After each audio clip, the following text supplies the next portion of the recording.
This morning we're going to move the sheep into the orchard. Usually in the spring and the summer we keep all the animals out of the orchard because they have a tendency to try to eat the leaves on the trees, but we don't really have any leaves on any of these trees. There's a couple of spring blossoms over on a pear tree, but the grass has gotten fairly high in here, and so we've had the three sheep, the three musketeers, over in the pond paddock for pretty much all of the winter, and they've eaten that grass right down, which is great. So we're gonna move them into the orchard for a few days, let them eat down the grass in here, and then we'll move them over to the main paddocks where they spend most of their time. We've kept them out of there for a few months because those were grazed down pretty low and they've started to grow back. So it's time to move them out. Good morning, ladies. Good morning. Hey, girls. Do we want to eat? Some kitchen scraps for you. Good. 2 fresh eggs. Thank you, ladies.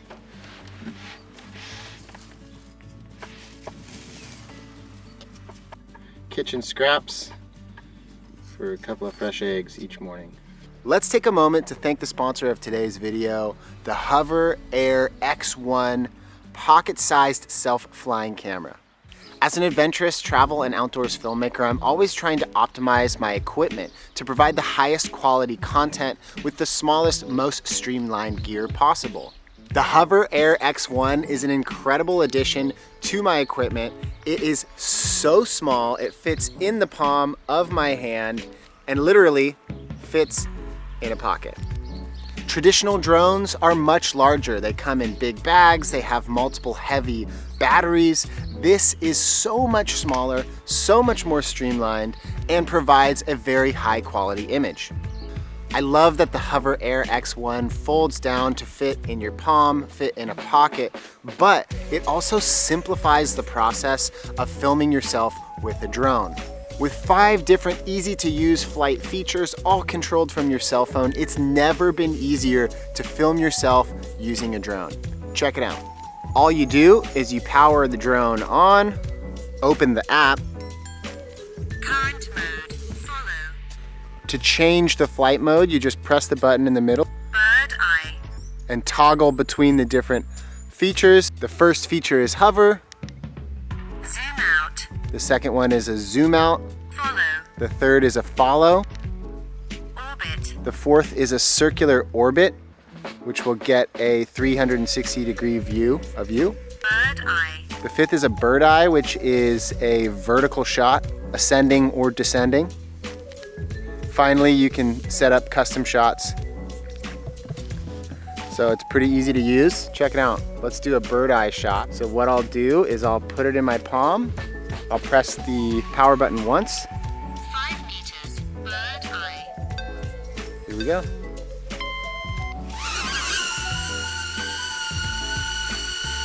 it's gonna go right up.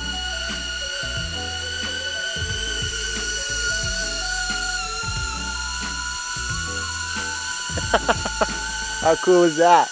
All right, it's coming back down. And to land the drone and disengage it, all you have to do is hold out your palm. Look at that. Boom. Amazing. This technology is game changing. It's so small, it fits in your pocket.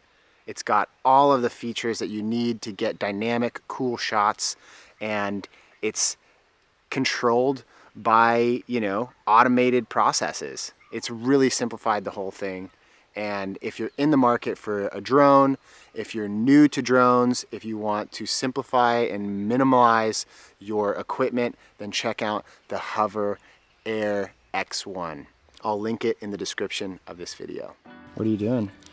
I'm collecting these daffodils because we're moving the sheep into the orchard, and there's all these beautiful spring daffodils coming up, and Ramsey has a taste for yummy little beautiful flowers.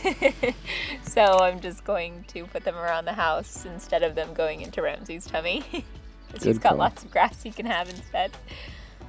We're really lucky to have these growing because I actually bought some at the very, very beginning, maybe end of winter, because I wanted some fresh flowers in the house. But they were selling like a little, maybe like this many for like $10.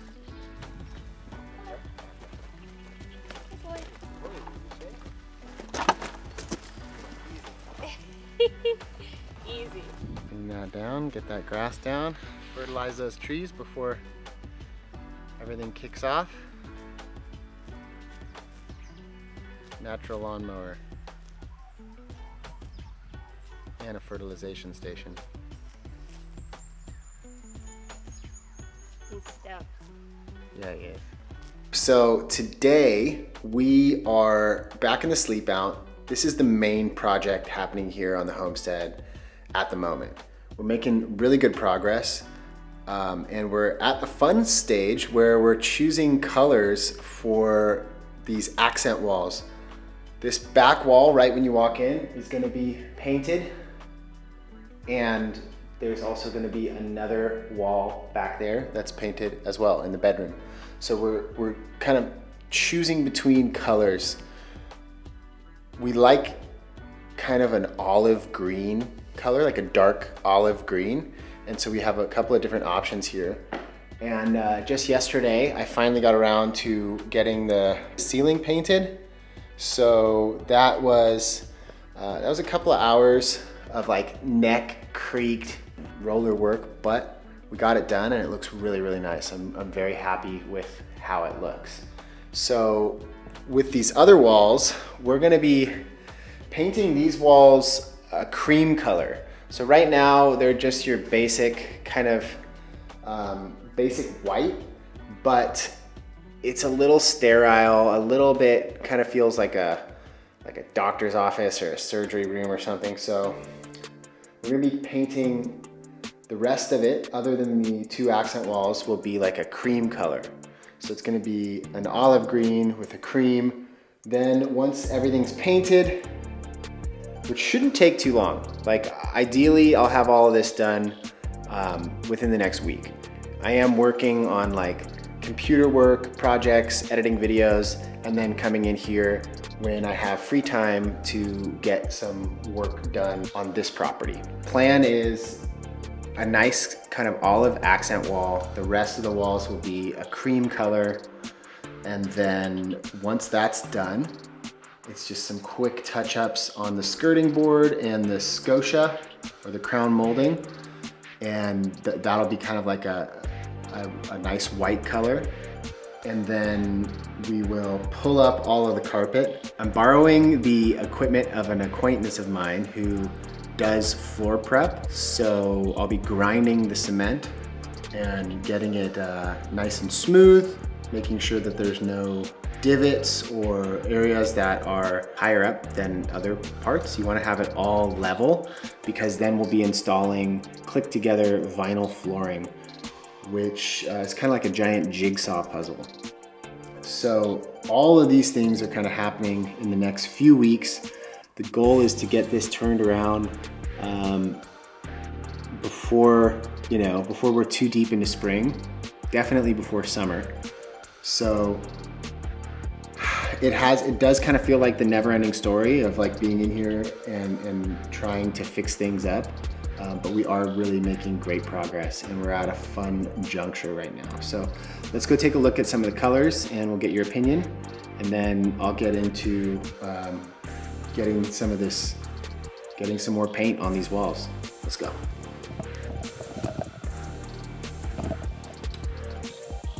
Okay, so these are the 5 colors that we're working with. We have fossil, flax, bud, bitter, and frontier. Right now it's kind of between flax and frontier, and bud kind of came out a little bit too gray, Fossil kind of comes out just maybe looking like clayish color, maybe a little poopy for our liking.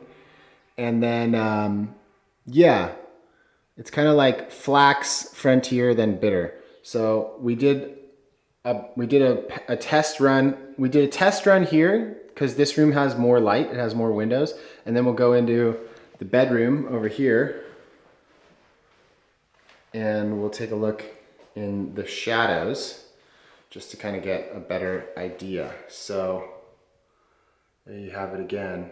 Obviously, you all have opinions, so drop them down there in the comment section. Let me know which one of these colors you like best. 1, 2, 3.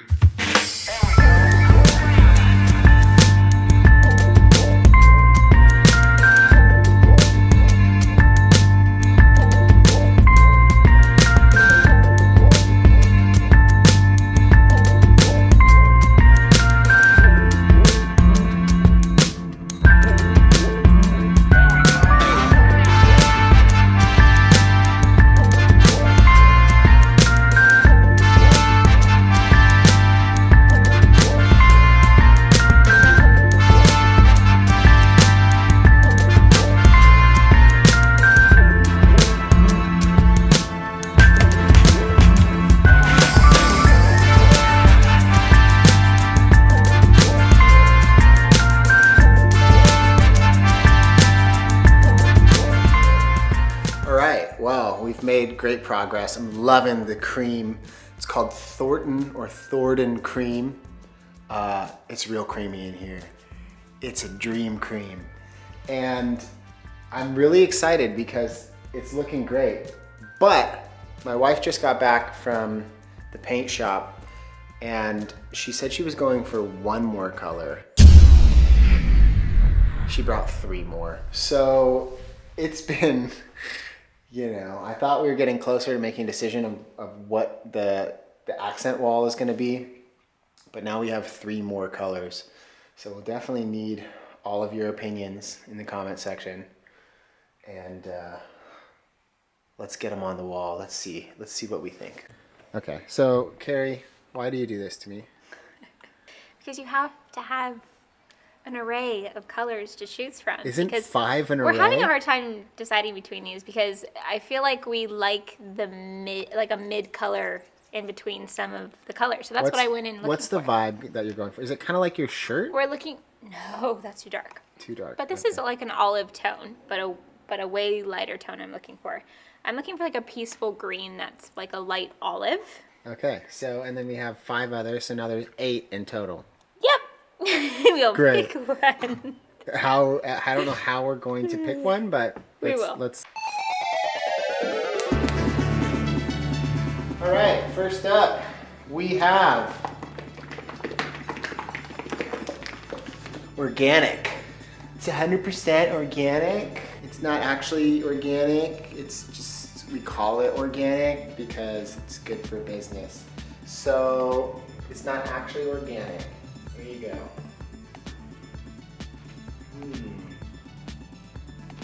It's pretty nice.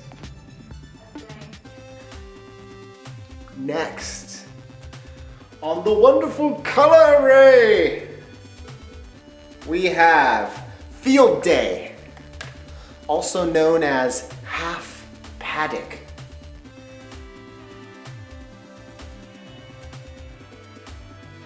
Honestly, I don't really see a difference between those two. 1 second. Organic. Field Day. Hopefully last and potentially least, we have Peace, also known as quarter paddock. Ooh, this is nice. Peace is nice. Oh.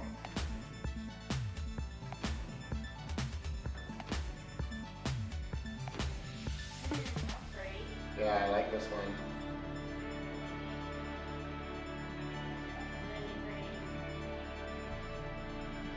It's noticeably greener than Bud.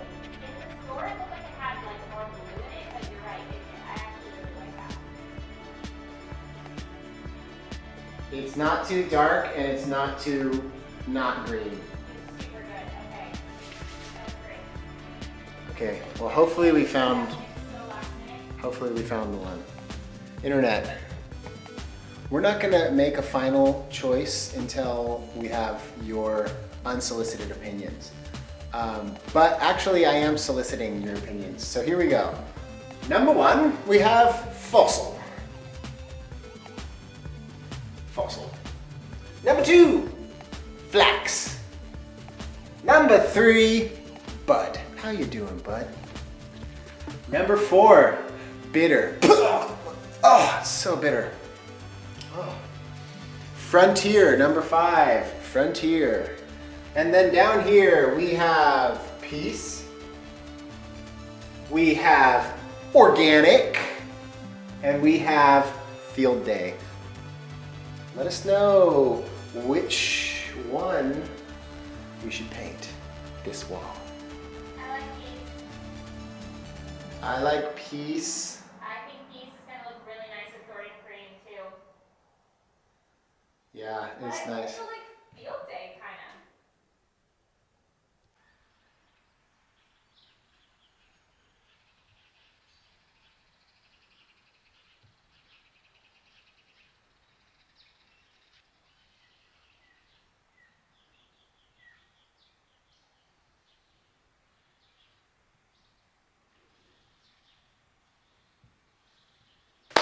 Yes, friends, I am really happy with this Thornton cream, the cream color, first coat of paint on, and it's already made this space feel much more lively, but like also really calming.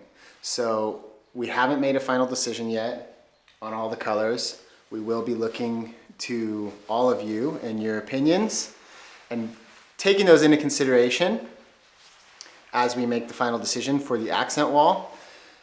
Today I'm gonna put one more coat of paint one more coat of the cream colored paint on the wall, and then that'll be done. So I'll be pulling off all the tape, and then we'll get the accent wall ready to paint. And then we're coming into the home stretch, and a couple of touch-ups on the skirting and the scotia, and probably another coat of paint on the doors, but then pulling out all of the rug, all of the carpet, ripping that out, and beginning the process of grinding the concrete and installing the floor, the vinyl click-together flooring, which we ordered yesterday, which feels like a huge win. Also, the electrician is going to be coming, finishing installing the lights in this room, and it's really coming together.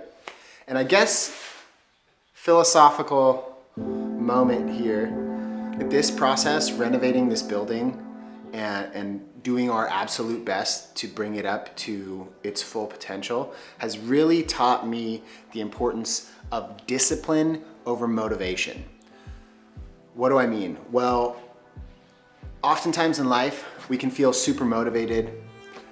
We can feel like we have all this energy and we're ready to do all these things. And it can be anything in life. It can be a fitness journey. It could be launching a new business. It could be creating a side hustle. It could be finishing a project at work, whatever it is. The big difference is that, motivation doesn't last. Sometimes motivation is fleeting, and that's where discipline comes in.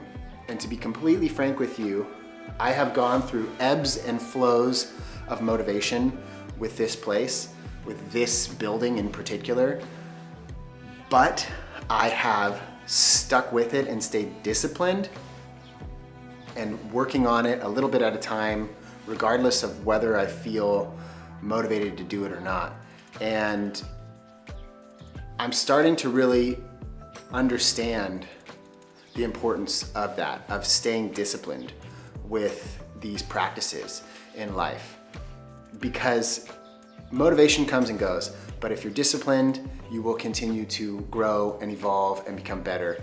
There's still a lot of work to do on this building, but I'm staying disciplined. I'm keeping my schedule, and I'm making sure that I do a few days of work on this building each week, as well as stay consistent with content for all of you and maintain my fitness regime. So yeah, the importance of discipline over motivation. And let me know if you feel the same about discipline and motivation. If so, where are you implementing discipline in your life? Where could you implement more? And yeah, let me know down in the comment section. Once again, huge thank you to the sponsor of this video, and I will see you in the next one very, very soon. Peace.